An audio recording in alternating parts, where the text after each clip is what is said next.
Você está na Virtual. Muito mais que conexão. Uma questão de estilo.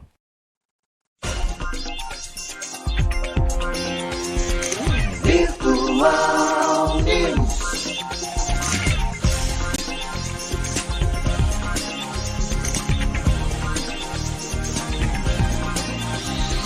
Virtual Notícias. Traz a informação.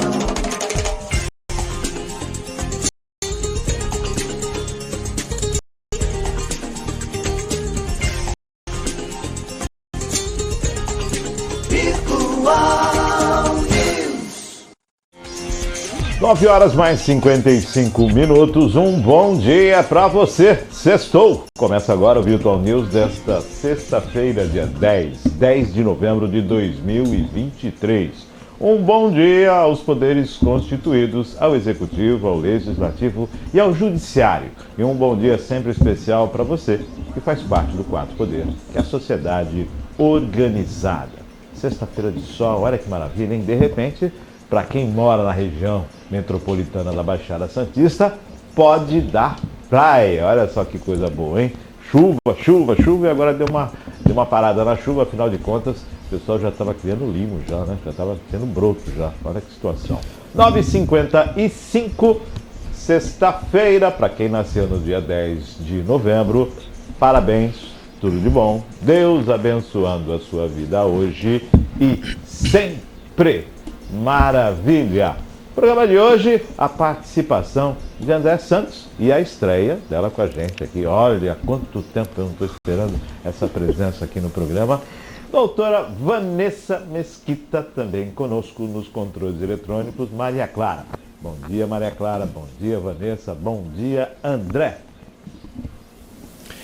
Bom dia, Márcio. Bom dia para você que está acompanhando mais uma manhã de Virtual News. Bom dia, Vanessa Mesquita. Seja muito bem-vinda aqui na bancada do programa. E eu quero já parabenizar, aproveitando as felicitações de aniversários dos aniversariantes de hoje, aproveitar e estender o feliz aniversário aos aniversariantes do sábado, dia 11, do domingo, dia 12. Grande beijo no coração de vocês e vamos lá às notícias, não é, Vanessa? Bom dia. Bom dia a todos. Márcio conseguiu me trazer. Que grande esforço de 2 anos. Desenterrei e vim. O meu bom. Amigo André, que foi Muito tempo, né, Van? Verdade, Muito um up tempo. para eu vir aqui, né? Essa pessoa maravilhosa que eu amo muito.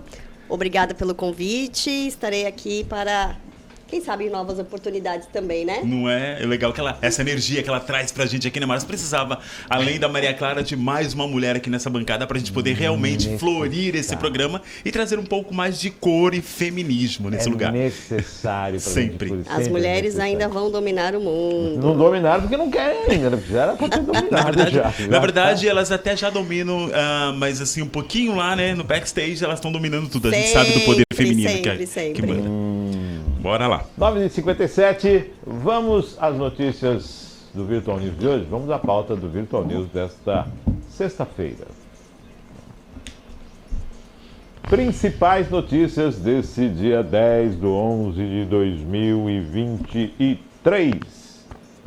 Brasileiros estarão na lista para deixar Gaza nesta sexta-feira. Operação Trapiche, Polícia Federal, cumpre 12 mandatos e efetua 2 prisões. Vieira assume Caixa com promessa de induzir crescimento econômico. Congresso aprova 15 bilhões para compensar perdas de estados e municípios. Com acordo partidário, a análise de vetos é adiada para o dia 23 de novembro. Aí as pautas, essa é o que nós vamos falar sobre no Virtual News desta sexta-feira. Isso são as notícias desta sexta-feira que nós vamos estar colocando aqui para os nossos comentaristas. Mas agora, como sempre, nós vamos para as manchetes, né? Que geralmente geram polêmica. Vamos para aquilo que nós não podemos deixar passar em branco.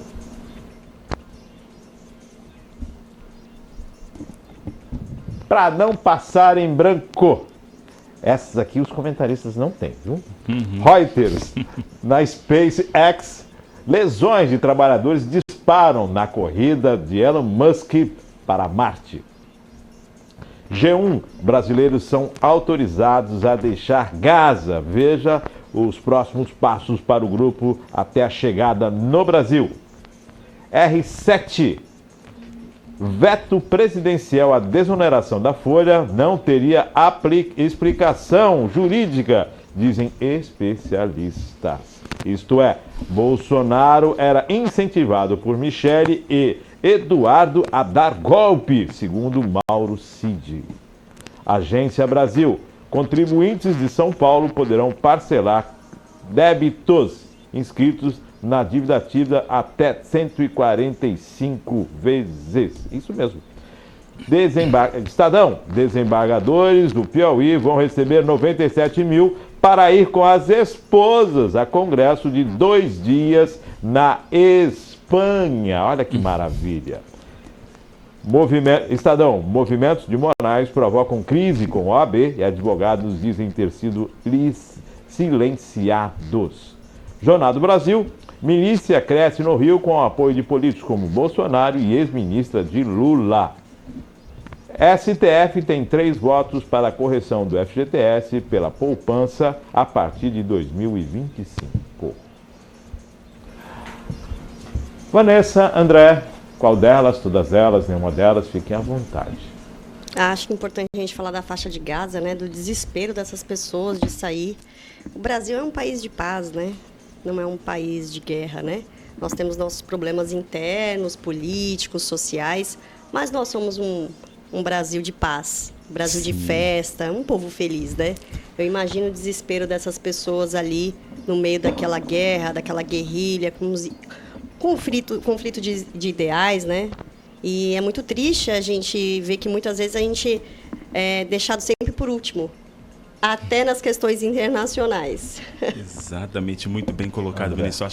Eu acho que assim, Márcio, todas essas pautas são bem importantes, como a gente sabe, você sempre traz pautas que realmente precisam estar em voga e não passar em branco. Eu diria que uma dessas que chama bastante atenção é, claro, essa corrida a Marte que você trouxe de Elon Musk, que já vem aí há muitos anos, e aí acaba mais uma vez, a gente mostra a partir daí que nesse contexto tem o conflito entre Rússia e Estados Unidos, China entrando nesse cenário também como uma das grandes potências tentando conquistar Marte. Eu acho que uma das falas que você trouxe que eu acho bem interessante também, que é o que a Vanessa trouxe, essa situação dos brasileiros, que a gente vai até comentar aqui nas notícias do dia, e aí a gente traz também em cima disso o protagonismo de Bolsonaro. Né? Que essa semana ele até entrou na pauta e aí existe uma discussão meio que por conta, não sei se você soube disso, Vanessa, que o Bolsonaro entrou nessa discussão e aí está uma guerrilha, né?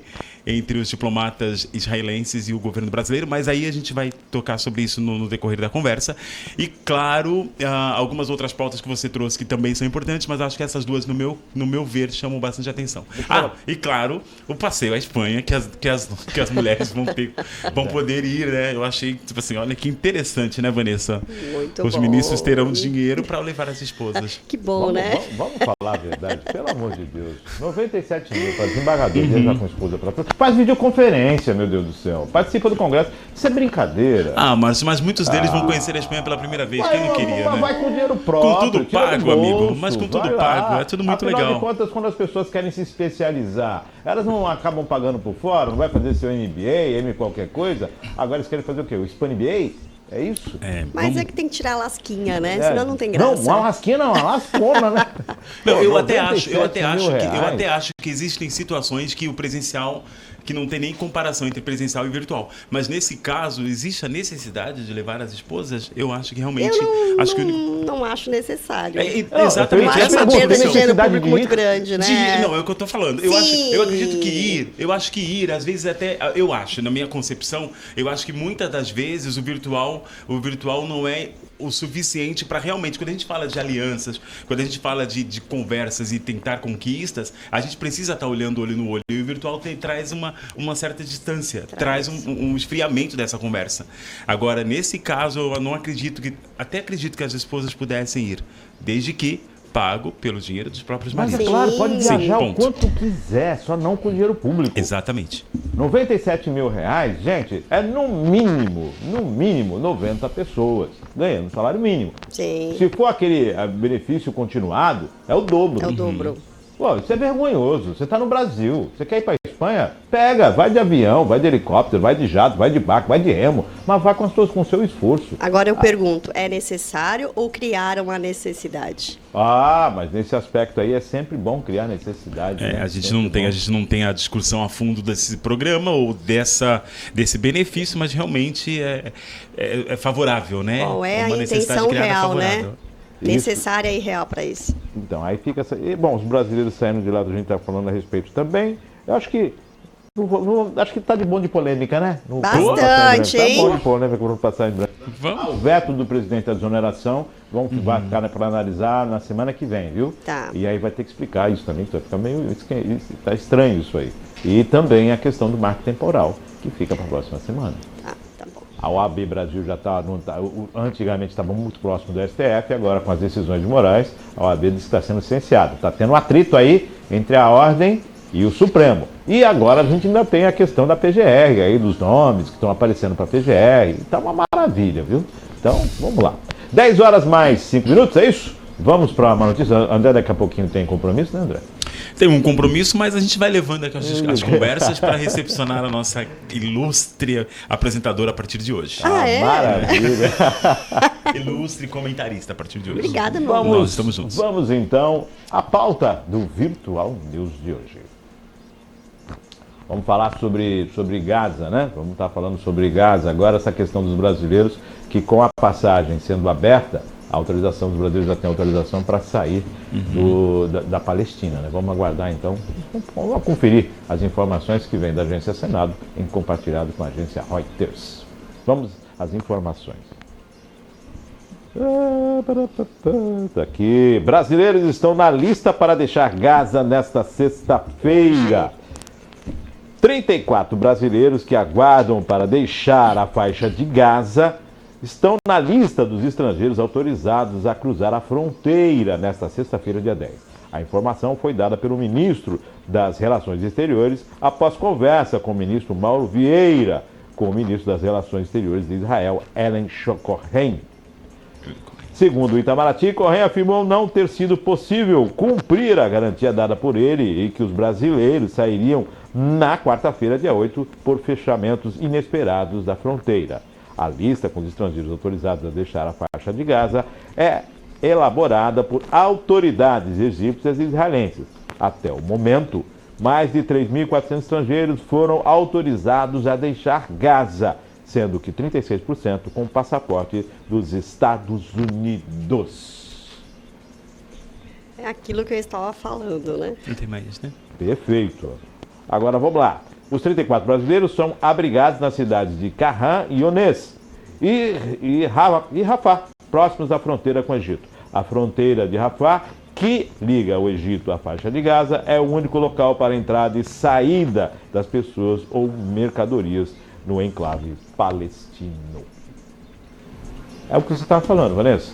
Agora tem a possibilidade de sair, e lógico, vigilância de Israel em cima de tudo, porque eles não querem deixar nenhum terrorista escapar. Sim. A ideia é essa aqui. Salvo os que foram para a Rússia, né? Estavam lá na Rússia, lá foram conversar com o Putin. André, Vanessa. Tem que falar, dar uma Vanessa? alfinetadinha, né, Márcio? Senão não tem graça, né? Aquilo que eu falei no início, né? O Brasil é um país de paz, né? Um povo feliz, com todas as dificuldades políticas, sociais, educacionais. Então, nós brasileiros não estamos, acredito que, acostumados. O que me entristece é essas notícias de que sempre somos o último, né? Até para a fronteira internacional. Veja bem, 36% são passaportes dos Estados Unidos, né? É uma preferência, não tem como não falar que não, né? É uma grande monta, né? De vários países que lá estão e precisam retornar cada um para seu país de origem. 36% ser dos Estados Unidos. Eu acho uma preferência, assim. Eu acho que, mais uma vez, o Brasil é demonstrado que ficou para trás. Lembrando que acho que foram 2 aeronaves indo para lá, que inclusive levaram os mantimentos, né? E vão trazer brasileiros e devem trazer alguns estrangeiros aqui, do Los Hermanos, ou alguém que possa estar também saindo lá. Sim. E já embarca para cá. Saindo do conflito é uma coisa. Agora, a análise do conflito continua. Continua. Mais de 15 mil pessoas perderam as vidas nesta guerra que já dura 30 e poucos dias. Tudo porque um grupo decidiu arbitrariamente, né, fazer o terrorismo, né, lançar o terrorismo, e aí provocou toda essa guerra que ainda não está próximo de acabar. Temos reféns, temos os túneis a serem destruídos, tem o terrorismo, o grupo Hamas que o Israel quer extirpar, assim como os Estados Unidos contra o terrorismo. Tudo isso acontecendo enquanto o mundo observa a guerra no Oriente Médio, esquece da invasão na Ucrânia. Sim, já foi esquecido, né? De certa forma acabou ficando um pouco para trás. Faz muito sentido o que a Vanessa acabou de falar, sim. A gente, geralmente, enquanto brasileiro, nesses lugares, a gente, não só nesses lugares, né, Vanessa? Essa comparação é feita o tempo inteiro, a gente é deixado para trás. Vale lembrar que, nesse caso, em específico, a gente tem, o Brasil, ele tem rusgas que são lá de trás com Israel e, na verdade, não o Brasil, mas principalmente o governo Lula. E nesse contexto de guerra de próprio Hamas com Israel, em que o Lula se colocou não a favor do Hamas, mas a partir do momento que ele não caracteriza esse grupo como terrorista, Exatamente. ele acaba se colocando num lugar em que deixa a entender, para aquelas pessoas que estão lá ou que são contra esses atos, que o Lula é meio que defende o Hamas. Sim, automaticamente, né? Automaticamente se coloca nesse lugar. Então, eu acredito, na minha concepção leiga, que por conta dessas colocações, isso acabou atrapalhando, sim, as relações de Israel com o Brasil e acabou afetando principalmente os brasileiros que estavam ali nessa faixa, buscando ou esperando um momento de travessia.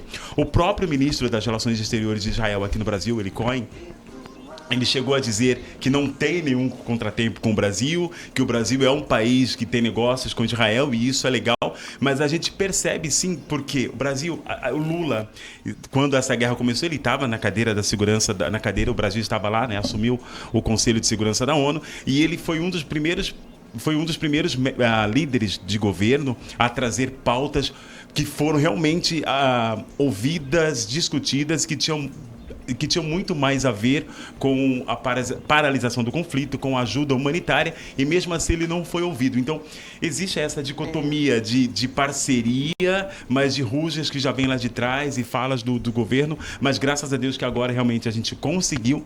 Tem uma entrave aí também nessa conversa, que dizem as más línguas que, por conta da conversa com o ex-presidente Jair Bolsonaro, esse aval acabou sendo dado pelo ministro das Relações Exteriores, o que realmente começa a deixar um pouco mais salgada essa relação entre governo e Ministério das Relações Exteriores de Israel aqui no Brasil. Isso me dá orgulho, sabia? Porque olha só. É demais estudar. Ele está né? estudando, inclusive a formação dele agora é essa, né?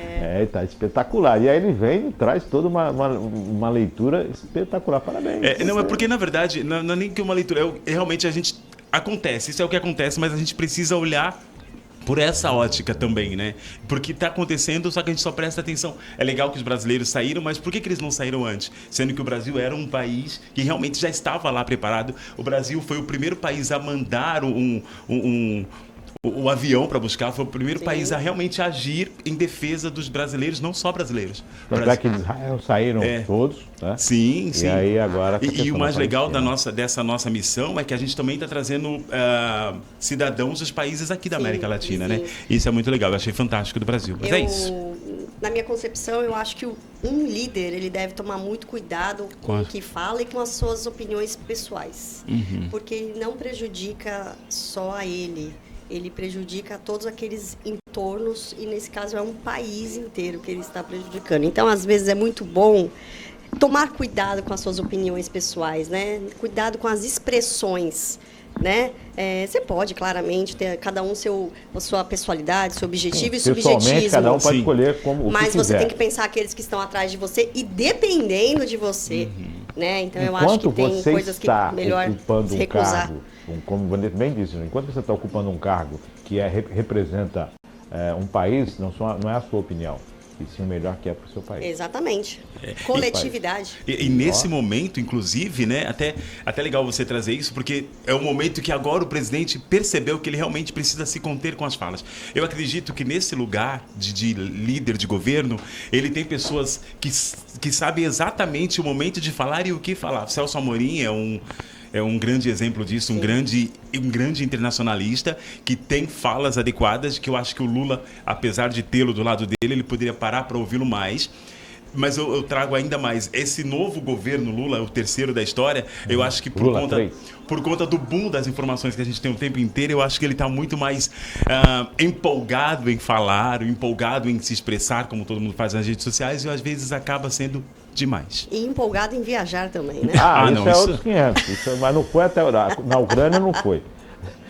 10 horas mais 14 minutos. Bom, gente, ainda nessa esteira do terrorismo, falando de toda a situação, ontem nós falamos a respeito da Operação Trapiche, da Polícia Federal, que, claro, foi deflagrada a operação e, lógico, 2 pessoas foram detidas e 12 mandatos foram cumpridos. Vamos às informações que vem da Agência Brasil. Operação Trapiche, a Polícia Federal cumpre 12 mandatos e efetua 2 prisões. Durante a ação, policiais federais prenderam 2 pessoas em caráter temporário e cumpriram cumprimento a 12 mandatos de busca e apreensão em endereços residenciais e comerciais associados aos investigados. Os mandatos foram cumpridos em Minas Gerais, São Paulo e no Distrito Federal. Segundo a PF, os alvos da investigação são suspeitos de integrar organizações terroristas e de realizar atos preparatórios de terrorismo. Já de acordo com a Justiça Federal em Minas Gerais, que expediu os mandatos judiciais, as investigações da própria Polícia Federal concluíram que a organização em questão seria um grupo islâmico, Hezbollah. Criado em 1982, durante a Guerra Civil Libanesa, o Hezbollah buscava expulsar as tropas israelenses de outros países do território libanês. Com o passar dos anos, além de atuar militantemente, o grupo passou a disputar espaço político, participando de eleições gerais. Hoje, o grupo tem membros eleitos no parlamento libanês e também chefiando ministérios. Apesar disso, vários países classificam como organização terrorista, a exemplo dos Estados Unidos, Reino Unido, entre outros. Cooperação. Enquanto investigava suspeitos, a Polícia Federal recebeu informações de órgãos de inteligência de outros países, como o Federal Bureau of Investigation, o FBI, dos Estados Unidos, e o Mossad, de Israel. Segundo a Polícia Federal, ainda não é possível fazer conclusões sobre as investigações no âmbito da operação. A Polícia Federal ressalta que o inquérito apura fatos de forma imparcial e isenta, buscando a verdade real, sempre segundo a legislação brasileira e os acordos internacionais dos quais o Brasil é signatário. Cabe exclusivamente às instituições brasileiras definir os encaminhamentos e conclusões sobre fatos investigados em território nacional. Não se pode antecipar conclusões sobre os resultados da investigação, que seguem em seu ritmo de acordo com a lei brasileira, destaca a nota. Balanço da ação. 7 mandatos em Minas Gerais de busca e apreensão cumpridos, 3 mandatos de busca e apreensão cumpridos no Distrito Federal, 1 mandato de busca e apreensão e 2 mandatos de prisão temporária cumpridos em São Paulo. As informações são da Agência Brasil. Antes de mais nada, Dino está aí, o ministro tá aí da Justiça, né, e Segurança está aí falando essa questão de que Netanyahu falou que o Mossad ajudou, que na verdade a Polícia Federal está encaminhando. A discussão não é essa mais, né? Eu acho que todo mundo sabe da competência e de todo o que foi feito pela Polícia Federal e da envergadura moral e de transparência que ela tem e exerce. Não para dúvida sobre isso. O que todo mundo quer saber é o seguinte: Hezbollah estava aqui? Ou não. Ou não. O que está acontecendo? O povo brasileiro tem direito de saber. E se estava aqui, quem são os envolvidos? Qual é a ramificação disso? Afinal de contas, esse é um Brasil que é o país que atende todo mundo, tanto palestinos quanto israelenses. E quem eram os alvos? Então isso tem que ficar claro. E não colocar uma cortina de fumaça dizendo que o Mossad não ajudou, o FBI não ajudou. Polícia Federal prendeu, está investigando, e aí? Vamos trazer luz aos fatos. A gente quer saber de fato o que está acontecendo. Senhora, senhor. Quer falar? Sim. Please. Preocupante. Porque a gente fica meio sem saber se é verdade, se não é verdade, ou se é só onde há fumaça, fogo, a origem disso. A gente não tem nenhuma informação contundente acerca dessa operação, né? Simplesmente foi lançada, cadê os estudos, se é Hezbollah, se não é, porque é muito preocupante, né? É preocupante vir esses grupos, né, considerados aí... Terrorismo aqui no... É pleno terrorismo. O Brasil é um país que eu entendo que seja de fácil acesso, né? Então, por isso que eu acho que é preocupante nesse sentido mesmo, principalmente agora com essas saídas de Israel, enfim, tudo isso me preocupa bastante. Muito se fala nessa questão de que haveria um atentado contra a comunidade judaica no país, né? Então tem toda essa situação. E para não se criar toda uma celeuma e o medo, um pânico generalizado, é necessário que se traga informações de forma clara e objetiva. De fato. Então, peraí, vamos fazer essas ligações, essas ramificações, o que está acontecendo, né?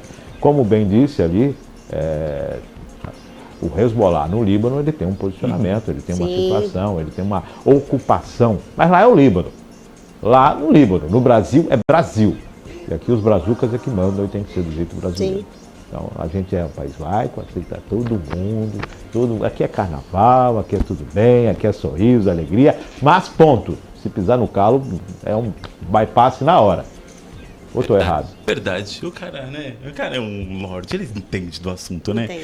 Na verdade, Márcio e Vanessa, eu até concordo com a fala de vocês, mas eu traria um outro parâmetro nesse sentido. Quando a gente fala do Hezbollah, eu vou chamar de organização criminosa, fundada lá atrás, em 1982. Antiguíssima. E aí a gente... Oi?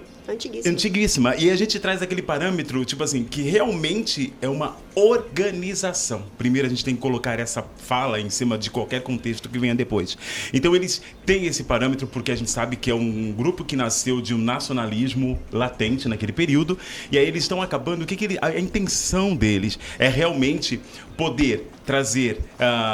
pessoas de outros países, principalmente aqui na América Latina, que tem essas grandes organizações criminosas, esses grandes terroristas latinos, e aí eles querem vir para o Brasil para realmente tentar vetar esses braços israelitas, que a gente tem aqui uma comunidade muito grande, principalmente aqui nos Estados Unidos, e acho que na França tem uma comunidade israelita muito grande.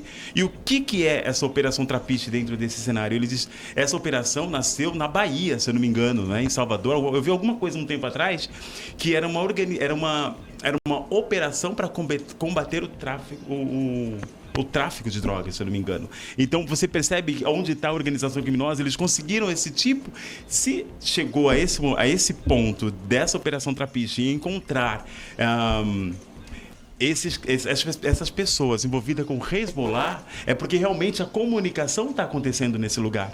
Então, assim, cabe a nós, como você disse, o Dino falar isso, se foi Polícia Federal, se foi o Mossad, se foi o FBI. Israel. Eu acho que o mais importante nesse momento é a gente deixar os egos de lado e entender que existe, apesar do crime ser organizado, existe uma comunicação entre as polícias federais de lá de Israel e daqui, e realmente acabar com os egos e descobrir, trazer mais informação, e é claro que a gente sabe que isso não vai vir agora. Como diria minha finada avó, tem angu nesse caroço, tem caroço nesse angu. Porque o Netanyahu falou isso na rede social, no X.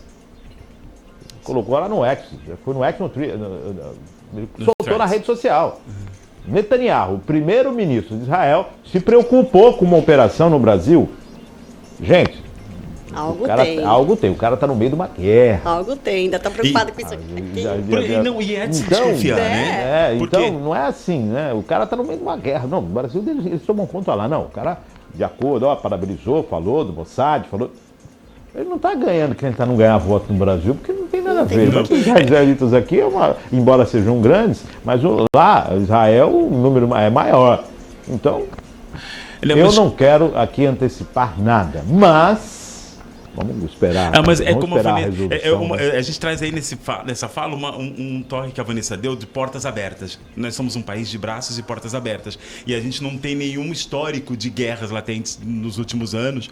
E isso deixa a facilidade de pessoas infiltradas nessa sociedade. E aí, essa é a preocupação de Netanyahu. Porque quem são essas pessoas que estão infiltradas aqui e tentando convencer israelitas que são brasileiros ou que tenham descendência a realmente fazer parte do Hezbollah? Posso fazer fazer um adendo aí no que você falou das portas abertas? Por favor. Nós não somos, eu entendo que nós somos um país não de portas abertas, mas de uma enorme fronteira e nem sempre cuidada.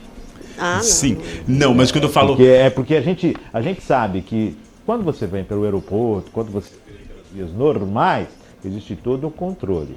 E você pode ingressar nesse país por diversas formas. Olha a extensão que tem. Né? Mas quando eu falo portas abertas, Márcio, muito boa sua colocação, porque a gente realmente existe essa lacuna. Mas quando eu falo portas abertas, realmente, se nós formos comparar todos os trâmites, a Vanessa como advogada, ela pode saber melhor que isso, todos os trâmites de uma pessoa estrangeira para entrar no Brasil, apesar das cobranças, é muito mais fácil e muito mais normal do que outros países, principalmente do Oriente Médio, principalmente da Europa e principalmente dos Estados Unidos. Sempre os Estados Unidos dá um trabalhão. Muito anos. Muito trabalho. Rápido, né? Então você imagina. Até porque aqui no Brasil a gente tem a intenção muito do turismo, então a gente facilita bastante a muito entrada mesmo facilitado. para girar para girar essa economia turística, né? Então aí a gente precisa dessa economia mesmo. Então eu entendo que isso E é aí foi nesse interessante. sentido que eu quis dizer, na verdade, portas e braços abertos para poder receber todo brasileiro que chega, para a gente poder realmente movimentar essa economia.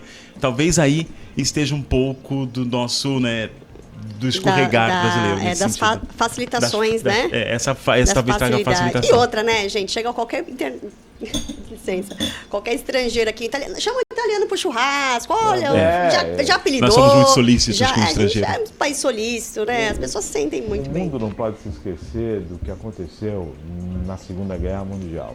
E a América do Sul foi um ponto de esconderijo para grandes nazistas que estiveram no Brasil, Argentina, vários países. Essas pessoas acabaram se escondendo na América do Sul, né? Isso a gente chama atenção, então a gente vai ficar atento. Porque nós já temos esse histórico, né? Já temos então, esse histórico. O olhar internacional para a América do Sul é totalmente voltado a isso. Totalmente voltado. 10h25. Vamos falar agora, vamos voltar para o Brasil, vamos falar agora de Caixa Econômica. Sim. Não, tranquilo. Caixa Econômica Federal. Que na verdade o Centrão entrou na baila, pressão em cima do governo, cargo por voto, voto por cargo, negociação, e a presidente da Caixa, depois de 10 vezes, desceu do cargo, teve que dar tchau. E lógico, o Centrão indicou o novo presidente da Caixa Econômica Federal. Vamos às informações que vêm da Agência Brasil. Vieira assume Caixa com promessa de induzir crescimento econômico. O novo presidente da Caixa Econômica Federal, o economista Carlos Antônio Vieira Fernandes, tomou posse nesta quinta-feira, ontem, no lugar de Rita Serrano, demitida em outubro. No discurso de posse, Carlos Vieira disse que comprometeu-se com o presidente Luiz Inácio Lula da Silva que o banco será indutor de crescimento econômico e de desenvolvimento social. Ele destacou a contribuição da Caixa para a execução da Agenda de Crescimento Econômico do Brasil, como o novo Programa de Aceleração do Crescimento, o PAC. O banco é responsável pelo pagamento do Bolsa Família e aderiu ao Desenrola Brasil, programa de facilitação do pagamento de dívidas em atraso. O novo presidente disse que irá receber parlamentares. Vão ser recebidos do mesmo jeito. Quem sou eu para impedir o diálogo com a sociedade? Olha só que maravilha, hein? Olha só que maravilha. Quem sou eu para permitir o diálogo com a sociedade? Dizem que o banco... Como é que é isso aqui? Falhou aqui para mim, Maria Clara. Estou voltando aqui. Quem sou eu para impedir o diálogo com a sociedade? Com aqueles que fazem o Brasil crescer. Muito forte essa fala, muito bonita. A troca no comando do banco ocorre em meio a um movimento do governo federal de ampliar a base de apoio do Congresso Nacional. O nome de Vieira, ligado ao presidente da Câmara dos Deputados, Arthur Lira, do PP Augusto. Carlos Vieira defendeu que o FGTS seja o principal financiador dos nossos destinos relacionados aos fundos da casa própria. Bom, muito mais político do que técnico a fala do nosso caro novo presidente da Caixa Econômica Federal. Não o conheço, né? Sei que tem uma carreira dentro da instituição, mas é lógico, fazer com aqueles que querem fazer um país crescer ou não, né? Tem gente que faz o país crescer, tem gente que faz o país parar, tem gente que não faz nada do país, faz por si só. Então nós temos no Congresso uma variação de pessoas, né? Que todas elas eleitas pelo povo. E se o povo elegeu, é isso que representa o país. Ponto. Isso é ponto. Agora, a fala que eu vou chamar a atenção da destaque aqui é quanto ao FGTS, porque o Supremo já está sinalizando que o reajuste do FGTS seja colocado para 2025 de acordo com a poupança. E, na verdade, se for feito o que a lei determina mesmo, são 720 bilhões que tem que pagar no ato para todos os trabalhadores do Brasil. Quando o presidente da Caixa fala do FGTS, ele tem que pensar primeiro que ele tem que perguntar para o brasileiro, para o trabalhador, o que ele quer que ele faça com o dinheiro dele. Porque esse não é o dinheiro do Brasil. Esse não é o dinheiro da Caixa, esse é o dinheiro do trabalhador. E atenção, presidente, sucesso na sua carreira, sucesso na sua estada aí. Antes de atender políticos, antes de atender interesses do governo, antes de conversar com o que quer o presidente, o senhor está à frente de uma instituição que representa a maior em correntistas do país. E eu queria entender qual é o lucro da Caixa, porque eu estou vendo o banco privado tendo lucro. Eu queria entender qual é o lucro da Caixa. É um dos piores aplicativos que existem, é uma das maiores dificuldades de acesso e como é que fica. A gente quer saber isso aí, a dinâmica da Caixa. Automatizar para economizar, servir melhor e garantir lucro e desses dividendos, sim, apoiar o Brasil no crescimento. Tendo dito isso, fiquem à vontade. É um assunto que eu muito gosto. Você gosta? Gosto. Porque você tá lá dentro, né? Eu tenho uma dificuldade um pouco para me relacionar com esse tipo de assunto. Então, se você me dar a palavra, Vanessa, eu sei que as damas são primeiro, mas eu sei que ela vai adentrar no assunto e trazer e destrachar. Não, eu só queria colocar nessa pauta o fato desse ministro, novo ministro, essa posse que me chamou... Presidente da Caixa, novo presidente Carlos Antônio, que o que mais me chamou a atenção... Que barulho estranho. Algo estranho está acontecendo aqui. Olha, vamos falar da Caixa e já está estremecendo. Não é só voltando, tá. Mas o que me chama a atenção em todo esse cenário é o fato de o presidente Lula não estar presente na posse desse novo presidente da Caixa. Tá viajando? Não, na verdade foi conturbada. Porque me chamou muita atenção, porque a gente sabe que foi conturbada a demissão de um para colocar outro. Os três não valem a pena, o sorriso. E assim, eu acho que isso é uma fofoquinha de bastidores, né? Ele não quis estar, porque é muito estranho, porque ele sempre fez questão de estar, né, nas posses. Sempre. O Lula ele tem essa diplomacia, ele gosta de estar, e o fato dele não estar nessa me chamou muita atenção. Claro, Carlos Antônio Vieira de Mello é um cara que tem histórico na Caixa, ele é um servidor, como você deixou bem claro, mas vamos ver até onde isso vai realmente atender às necessidades do cidadão comum. Eu espero, cruzo os dedos, para que tudo seja realmente de acordo com o que anda a nossa Constituição e que realmente isso possa lá na frente trazer algum benefício, principalmente para nós brasileiros. O André está muito polido e eu gostei dessa polidez dele. Eu só vou colocar assim de uma forma mais chão de fábrica. Fizeram o Lula engolir goela abaixo, porque foi o acordo do Centrão. E ele ainda vai sair na foto? Isso é o que deu a entender. Não estou dizendo que é de fato. Sim, Márcio. Agora eu vou ser mais polido ainda. Porque, realmente, nas relações internacionais, na diplomacia, a gente tem que entender que isso faz parte. Então, a partir do momento que você tem... Isso é uma sinalização. Sim, é uma sinalização. Então, assim, a partir do momento que você, por mais que você não queira, você tem que estar presente. Porque quando você não está, você abre margem para que outros venham e tomem mais posse e tenham mais acesso ao poder do que você já tem. Ou, na verdade, você diz, tá ali, mas não é meu.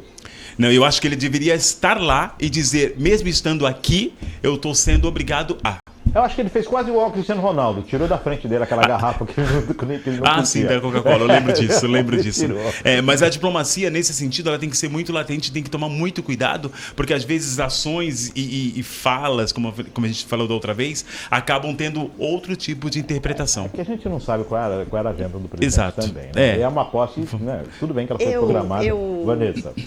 Eu volto a falar um pouco na liderança, né? Eu acho que o nosso líder nacional aí tá pecando aí pela sua autopersonalidade, que deve estar muito aparente nesse novo mandato, né? Tipo, não engolir as coisas, não ser uma pessoa mais mais recíproca, né?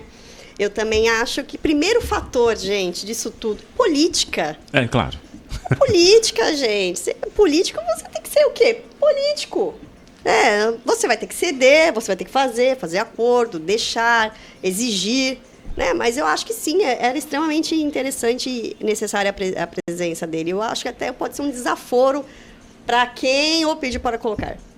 Em relação a essa escolha, acho interessante colocar uma pessoa que talvez conheça a fundo o problema da Caixa, né? Uma pessoa que já está ali dentro, não é uma pessoa de fora, né? Não é uma pessoa que chega seca, sem saber de nada. Não, pelo contrário, é uma pessoa que já tem uma carreira ali dentro, então eu acho isso bem interessante para tentar sanar os problemas aí da Caixa Econômica. Como disse o Márcio, onde está o lucro?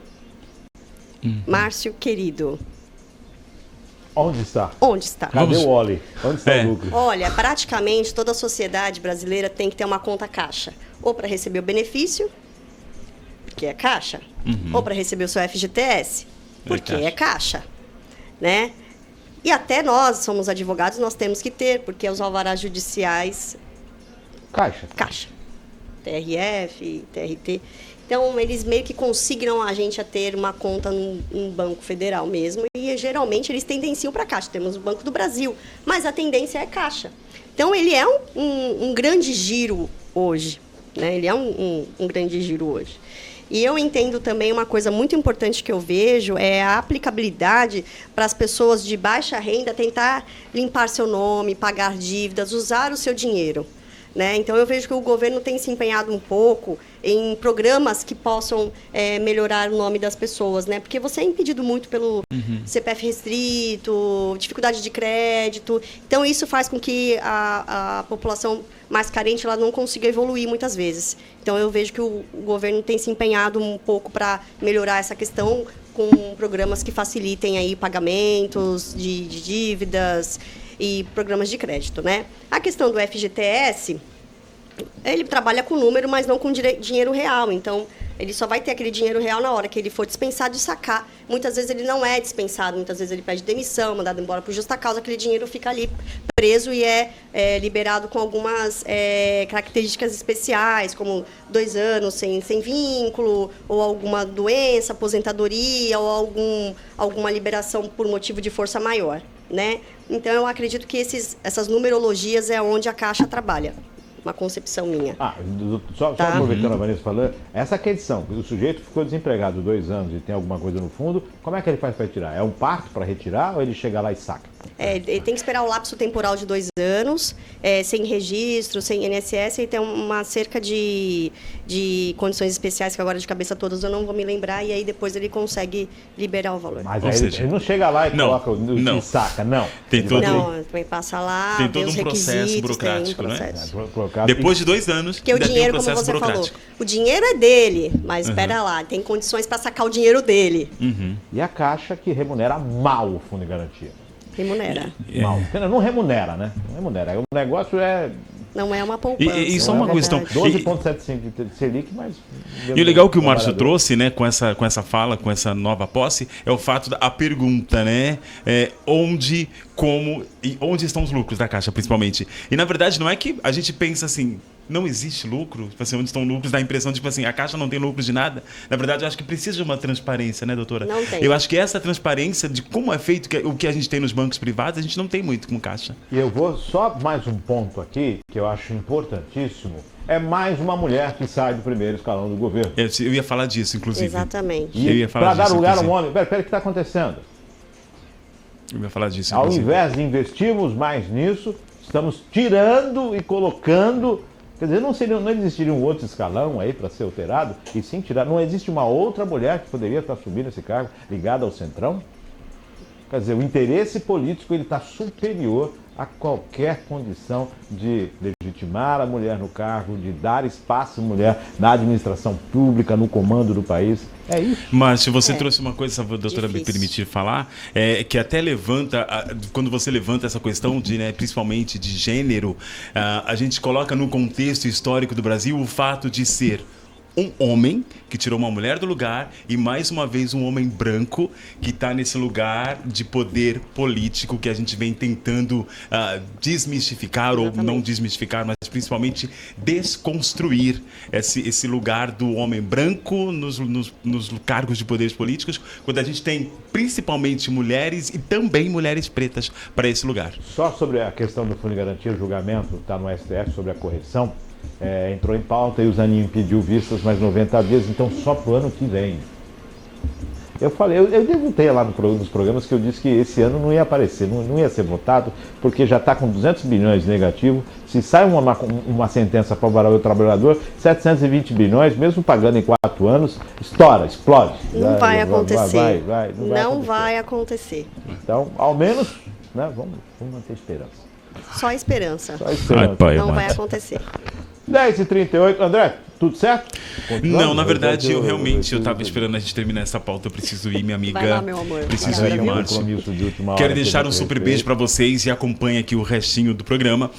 A minha dica, eu preciso deixar a minha dica, Maria Clara. Vai deixar a dica. Eu vou deixar a dica que eu não sou obrigado. Eu tô acompanhando Justiça, uma série da Globo que eu tô impressionado com a qualidade, mais uma vez, com a qualidade das nossas produções brasileiras do cinema nacional. Beijo, beijo, beijo. Fiquem todos com Deus. Obrigada. Não, tá aqui a André deixando a bancada agora nessa sexta-feira pela manhã e nós vamos continuando aqui, 10h39. Vamos falar do Congresso, né, que aprovou aí o repasse de 15 bilhões para compensar. Lembra aquele dinheirinho que saiu, desonerou isso, aquele, tirou, baixou o combustível, tirou dinheiro daqui, dali, aí faltou para o município, para o estado. Bom, o Congresso aprovou esse repasse.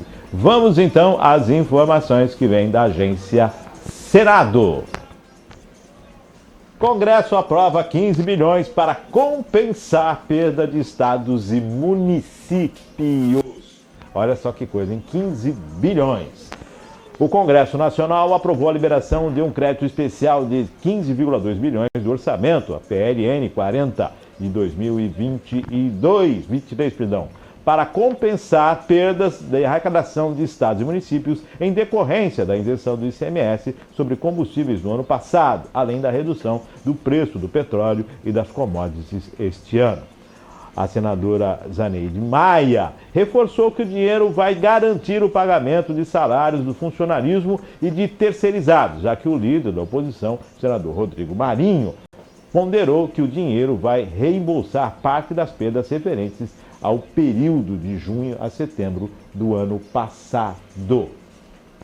Bom, Vanessa, você já esteve à frente de uma das cadeiras mais importantes de dentro do Legislativo. Você foi diretora secretária no Legislativo da cidade de Cubatão. Você conhece bem esse trâmite, né, de como funciona essa questão. Me surpreende quando uma senadora fala a respeito que esse dinheiro vai ser utilizado para pagamento e que, gente, toda peça orçamentária ela é definida um ano antes. Então o dinheiro só existe contratação e só existe pagamento se o dinheiro já foi reservado ano passado. Não existe novidade, salvo quando sai alguma sentença no STF, alguma coisa assim, que muda e que altera. Mas a verba, se já não tinha o ano passado, não dava para fazer mais nada. Não tem como, não vou pagar porque não recebi. Não. Porque o seu orçamento só foi aprovado porque existia a perspectiva de arrecadação. Eu acho que primeiro de tudo, qual é a origem, da onde vem, qual a destinação? Como você disse, tem uma dotação orçamentária aprovada um ano antes. E aí vem com essas notícias assim de última hora, eu fico pensando, da onde, gente? De onde vem? Da onde vai? De onde vai tirar esse dinheiro? Da onde? Agora eu faço uma outra pergunta. O que deixará de ser repassado? Para onde ia essa dotação antes? Da onde ela existia? Para onde que ela foi desviada para vir para esse novo programa? Porque o governo fez um corte de 3,4 bilhões no início do mês. A Lula cortou porque, na verdade, está chegando a 200 bilhões de déficit. Então, há uma preocupação do governo de ajustar agora para não estourar o orçamento e não deixar nada passar depois de dezembro. O que está acontecendo? Agora vem essa decisão de que 15,2 bilhões seguem para os estados e municípios, devido à perda em relação ao ICMS dos combustíveis. Sim. De onde vai vir esse dinheiro? É isso que eu pergunto. Da onde vai vir esse dinheiro e o que restará prejudicado que vai ser retirado dessa dotação para a implementação, para a implantação desse novo processo que estão dando aos estados e municípios? Repassar. O município vai receber e vai pagar as contas? Mas peraí, o orçamento do ano passado, o município já não tinha esse valor para receber. Sim. Ele foi feito ou foi feito com a expectativa de receber esse valor? Não, Isso não cabe, isso acredito. legalmente não cabe. E outra coisa também, às vezes a gente fala em uma cifra enorme, mas depois na divisão e na subdivisão, pouco se aproveita. Chega Dependendo do pouca coisa. município, pouco se aproveita, assim, porque aí tem todas essas características, né, de quantidade de população, enfim, todos os cálculos aí que ele deve ter. Produtores. Sim, porque aí deve ter tudo dentro desse programa aí, todas as regras, né, qualitárias para isso. Mas aí eu acho que não resolve o problema. Acho que só seria um simples chiclete tampando o buraco do dente. Olha aí. Tá certo. 10 horas mais 43 minutos, voando no horário com acordo partidário. Lembra aquele acordo partidário que sempre acontece na Câmara, quando acontecem as votações? Bom, ontem seria analisado os vetos, inclusive o veto do marco temporal. Porém, os líderes acharam por bem e adiaram a votação, a análise dos vetos. Que é lógico. Qual é o trâmite? O Senado aprova, o Congresso aprova, segue para a presidência. O presidente pode ter o direito de veto ou não, é prerrogativa dele, vetou e a lei retorna para o Congresso, que também tem a prerrogativa de manter o veto ou derrubá-los. E isso vai ser analisado pelo Congresso para a semana que vem. Vamos às informações que é da Agência Senado. Com acordo partidário, a análise de vetos é adiada para dia 23 de novembro. A partir do acordo entre os líderes partidários, a análise de 33 vetos presidenciais e projetos de lei aprovados pelos parlamentares, inicialmente previstos na pauta do Congresso Nacional para ontem, deverá ocorrer somente no dia 23 de novembro. A data foi confirmada pelo presidente do Congresso Nacional, senador Rodrigo Pacheco, em abertura da sessão conjunta. O acordo prevê que a apreciação dos vetos, inclusive do arcabouço fiscal e do CAF, Conselho Administrativo de Recurso Fiscal, e do marco temporal de terras indígenas para o dia 23 de setembro, quinta-feira, informou que, segundo o acordo firmado pelas lideranças, estão retirados da pauta todas as matérias, expôs Pacheco. Essa é a informação da Agência Senado.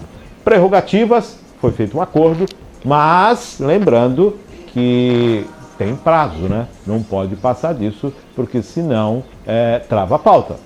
E o Senado não vai poder fazer mais nada se não analisar os vetos antes. A pauta fica travada. Esse é um instrumento para se obrigar a realmente cumprir todos os prazos dentro dessa legalidade.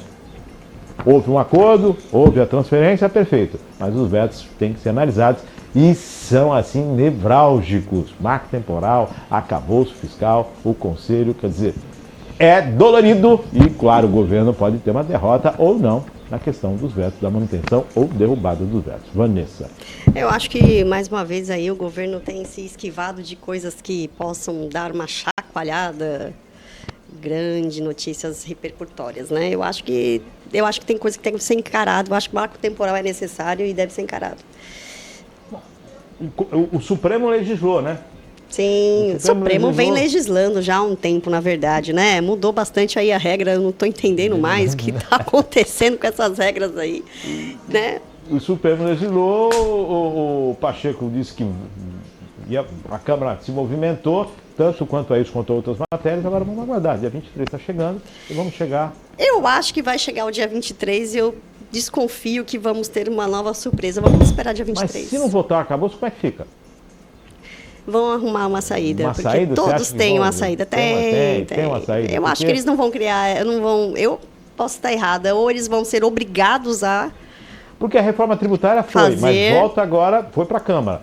Se tiver alguma alteração, vai para a presidência. Se houver veto, volta e o Congresso... E o Congresso, quer dizer, tem que aprovar o arcabouço, a reforma e também o Conselho antes do final do ano. Senão vai passar para o ano que vem. Só isso. Mas, às vezes, o que acontece dentro dessa percepção política, né? Deixa-se para a última hora mesmo. O apagar das luzes. Sim. Sempre o apagar das luzes, Márcio. Você vive no mundo político há quanto tempo para saber disso melhor que eu? Sempre no último dos últimos, sim. No último minuto. Peraí, tem que votar aquilo lá. Peraí, quanto antes você analisa o problema, mais tempo você vai ter para ouvir reclamações e críticas. Ou seja, a caravana passa. Apesar dos apelos e todas as movimentações, a caravana passa. Entende? Eu acho isso, enfim. 10h48, estamos chegando ao finalzinho, encerramos? Que maravilha, chegamos no finalzinho então, encerramos. Mas antes, vamos para a dica? Qual é a dica do fim de semana? Maria Clara vai falar das dicas do final de semana também, tudo ok aí? Ah, vou falar. Bom, eu comecei eu virei agora, quando eu tenho oportunidade, eu vou curtir os streams, né? Que aparece muita novidade aí. E Jack Ryan, né? Jack Ryan, estou começando da primeira temporada para chegar agora na temporada que estreou. É muito legal também e traz uma questão aí também envolvendo, é lógico, é toda uma ficção, mas traz aí o mundo da espionagem e também do terrorismo. É uma série que eu estou curtindo bastante. Tem muita coisa acontecendo no fim de semana, tem eventos envolvendo a igreja católica, tem novidades na telona, então, e um fim de semana que promete ser de sol, né? Então, aí, ó, possibilidades são várias. Se tiver oportunidade, curta um stream. Se não, curta a praia aí, se for possível, né? Maria Clara, tem estreia hoje? Tem. Essa semana tem bastante coisa interessante aí, né? Ontem estreou As Marvels nos cinemas, né? Então, o filme que junta aí a Capitã Marvel, a Simone Rambeau, que aparece em WandaVision, e a Kamala Khan, que aparece também na Miss Marvel, que é uma série. Todas estão disponíveis no Disney Plus aí, vocês podem acompanhar. O Assassino já está disponível na Netflix e é interessante que a gente comentou dele da semana passada. É um filme que estreou nos cinemas, um filme da produção Netflix que estreou nos cinemas. E aí, agora chega nos streamings. Temos também A Família Noel 3 na Netflix, então, né? Novembro, passou Halloween, a gente já pode começar a curtir filme de Natal. Eu curto o ano inteiro, né? Mas pelo menos agora tem uma desculpa social, assim, né? Para já começar a assistir. Em casa eu sofro. Porque eu sou voto vencido e aí vai pro filme de Natal. Claro, hoje, daqui a pouco... Não é Universal, não, é o estúdio, né? Daqui a pouco começa, 24 horas por dia... 7 dias na semana, filme de Natal no Estúdio Universal, hein? Qualquer dia em casa é um sofrimento. E aí tem Mussum, o Filmes, né? Nos cinemas, que tá bem legal. E uma coisa interessante de falar é que o Ayrton Graça, ele fez harmonização facial para parecer com o Mussum. Então, se você assistir e achar, caraca, ele tá muito a cara mesmo, ele mudou algumas características do rosto para isso. Nefários, que é considerado o filme de terror mais assustador psicologicamente de todos os tempos. Então, ele tá aí nos cinemas. Se você gosta, vai assistir, porque diz que é muito bom e é muito forte. E, para finalizar, Toda a Luz que Não Podemos Ver, minissérie na Netflix. Eu já assisti toda, tem intervalo falando sobre ela, tá imperdível, é emocionante, assistam. É isso aí. Bom, Mussum, sempre fui fã, adorava os Trapalhões e um dos ícones. Ele foi, a gente chama de escada aqueles que fazem parte para que outros possam finalizar uma piada, para que outros possam ganhar um expoente maior. Mas, na verdade, ele era uma estrela de quinta grandeza e uma condição ímpar, né? De humor, de sinceridade e de jeito... eu não sei se no país de hoje como seria o Mussum, né? Mas, sem dúvida, na minha infância, era uma pessoa muito querida, né? E espetacular. Vanessa, sua dica, seu comentário? Bom, a minha dica é que todos possam aí apadrinhar suas crianças para o Natal. Opa! Eu faço parte de uma associação chamada Grupo de Apoio à Criança Luz do Coração, GAC. E nós já estamos lançando aí a campanha de Natal. Aquele que puder e quiser colaborar com um calçado, uma roupa e um brinquedo, eu vou passar o site. Lá você pode apadrinhar. Vai cair no meu WhatsApp e aí eu já passo os dados da criança. Passa o site pra gente, qual é? https://gacbrasil.org/ Natal-solidário-2023. Olha, espetacular, hein? Espetacular. A Vanessa falando disso, Vanessa, você sempre teve um trabalho muito preocupado com essa questão da adoção. Sempre. Sim. E teve uma matéria aqui que nós falamos no início do ano, de um trabalho que é feito em Santos, de famílias que acolhem crianças que estão em necessidade, ou desabrigadas, ou órfãos, ou na verdade tem um problema familiar. Sim. E elas são abrigadas por essas famílias. E é um programa espetacular. Que eu me apaixonei quando olhei esse programa. E é muito legal. E agora você traz essa questão de apadrinhar uma criança no Natal. Sim. E isso é espetacular. É um momento muito especial. E se as pessoas podem contribuir e colaborar, que façam. E o mais lindo, às vezes, não é você apadrinhar, né? Você vai lá, compra o presente da criança, tudo. O mais lindo é ir na entrega. Porque a gente consegue todos estão abertos aí nessa entrega de presentes. Você consegue entregar o seu presente para aquela criança também, se você quiser. Porque a gente abre para que todos os voluntários possam ir. Né? Então, a gente tem... o importante para a gente não é religião, não é idade, não é sexo, é espalhar amor. Né? Nosso tema é espalhando amor, por isso. E como é que é essa emoção? Porque depois acho que é algo que permanece. Olha, são coisas vividas na vida que você olha para trás e fala assim, como eu sou um ser humano egoísta. Como eu sou rico e não sei, né? Rico de cultura, de amor, de tudo, né? Então você vê aquela criança e você poder apadrinhar ela, dar um sorriso para ela. Tem criança que quando vê o brinquedo até chora. Então é uma coisa assim muito bonita, eu acho que é bem tocante no sentido de que para o seu autocrescimento é muito importante também. A gente muitas vezes precisa olhar para si mesmo, né? Porque às vezes a gente se torna uma pessoa egoísta, orgulhosa, né? E na verdade é bom você parar, olhar para trás, olhar para si e rever os seus sentimentos e pensamentos e a sua autoconsciência.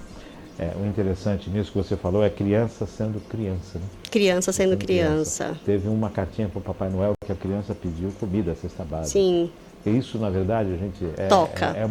É uma infância que está sendo transformada devido a uma situação econômica.